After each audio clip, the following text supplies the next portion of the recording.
to come without visas, to come without passports to Great Britain.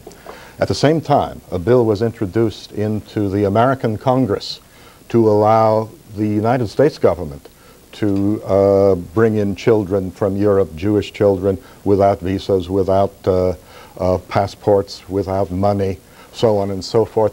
That bill was vetoed. That bill never got out of Congress, never got, I should say, out of the committee. It wasn't even voted upon because people said, congressmen said, senators said, that to separate children from their parents would be against the will of God, which is to say that it would be against the will of God to rescue children who are in bad trouble. Thank you. We got another question from the audience. Chris?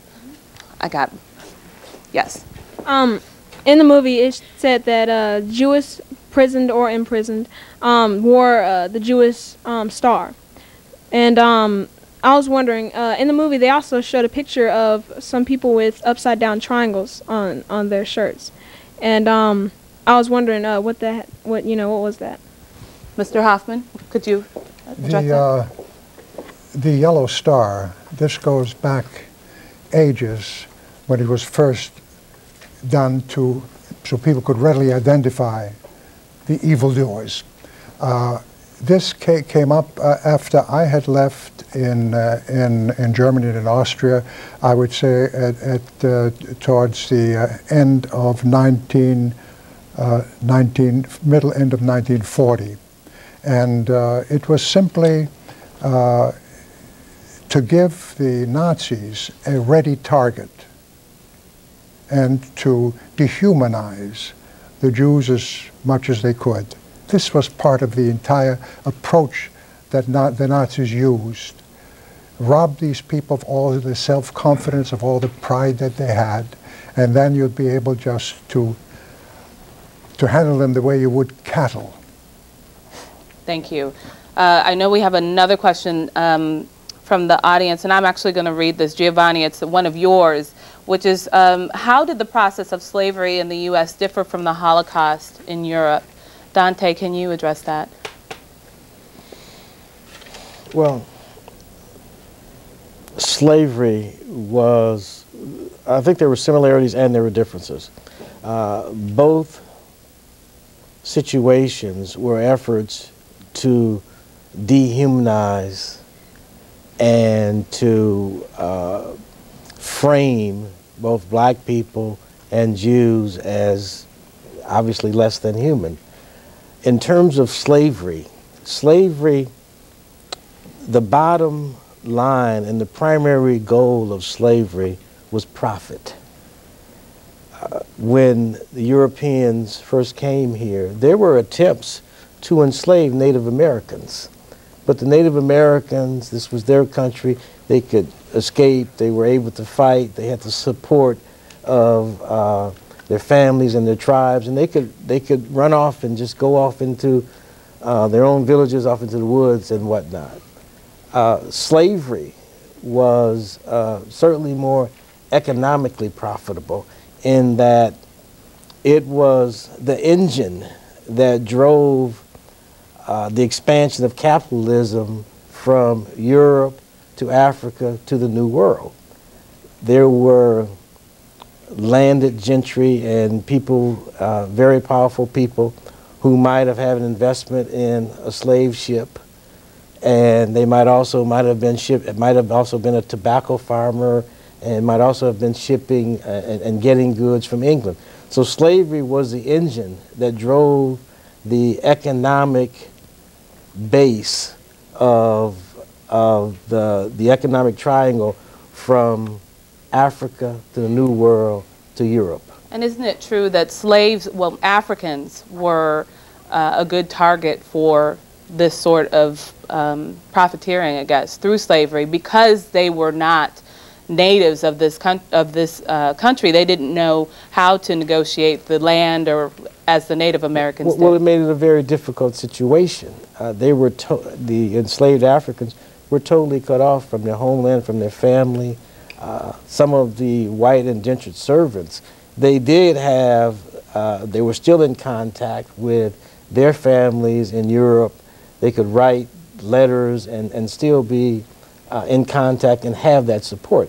For enslaved Africans, they were totally cut off from their family, their culture, and oftentimes their religion, and that made it a very difficult process. There is a scene in Hour 1 where we talk about the enslaved in Dutch New Amsterdam, where they could actually go out and have the ability to go to taverns and have a little bit of freedom.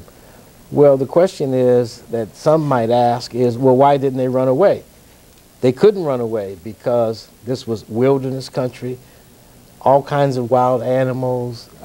It's totally a new environment and a different climate. So, in a sense, they were in a position where all they could do was try to figure out a way to negotiate their situation to either make it better or to gain freedom. Right. Thank you. Dr. Sloinus. Well, in the very shorthand terms, in slavery, for the slave owner, the slave at least had some value, as long as his or her labor, as long as they could work, even if they had to be replaced because they died after 4 or 5 years. But there was some value to the life of a slave. For the Nazis, there was virtually no value in the life of the Jews. In terms of labor, well, we all know the story of Anne Frank. Anne Frank's labor would not have counted for very much, obviously.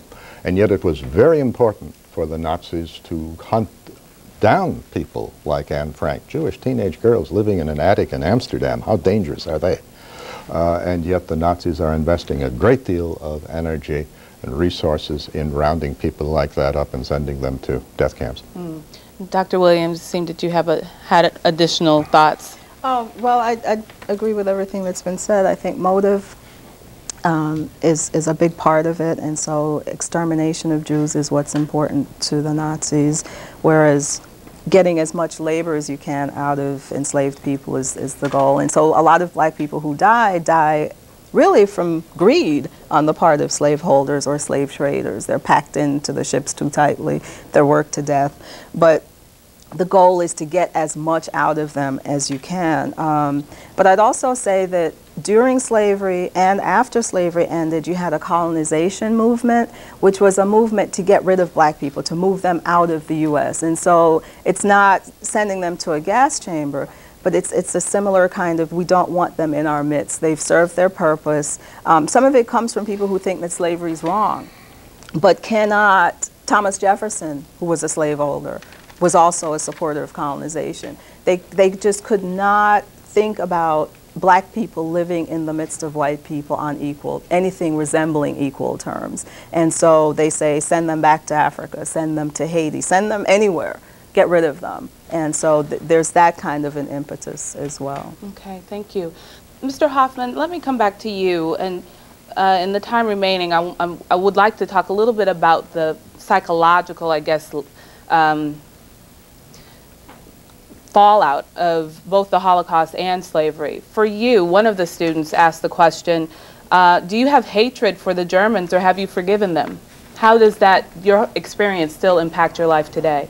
I don't hate them. I've worked for them and with them for a number of years, but and I cannot accuse or hold the current generation or the last couple of generations responsible for what their parents did to them. There has also been a tremendous change in Germany on this subject.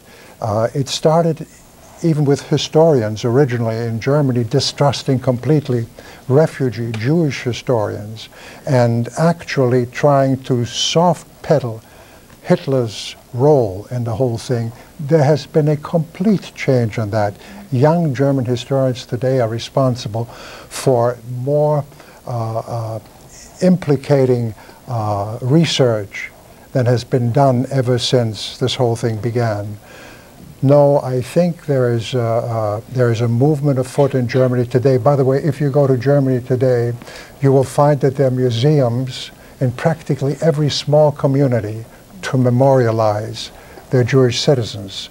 And there is truly a huge, huge change. Yes, there's still some anti-Semitism. There's some residual anti-Semitism, but these are fringe groups which are almost impossible to control in any country and under any circumstances. Thank you, Mr. Hoffman. There's so much more that we could talk about this afternoon, but I want to thank all of our guests for coming out and enlightening us about slavery and the Holocaust and the teaching of these subjects. And I thank our fantastic audience of students. Thanks to all of you. If you'd like a copy of today's program or more information about our guests, please visit us online at unctv.org/HSA or call us at 919-549-7166. Thank you for joining us this hour for High School Assembly. Have a great weekend.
Funding for this program is made possible in part by UNC TV members.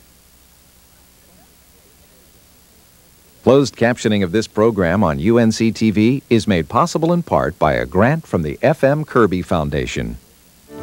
Tonight on member-supported UNC TV, enjoy Hyacinth's riparian entertainment on Keeping Up Appearances at 8. At 8:30, George worries constantly about Janet on My Hero. At 9, see what's happening over our North Carolina weekend. UNC TV, celebrating 50 years of life-changing TV. The Outer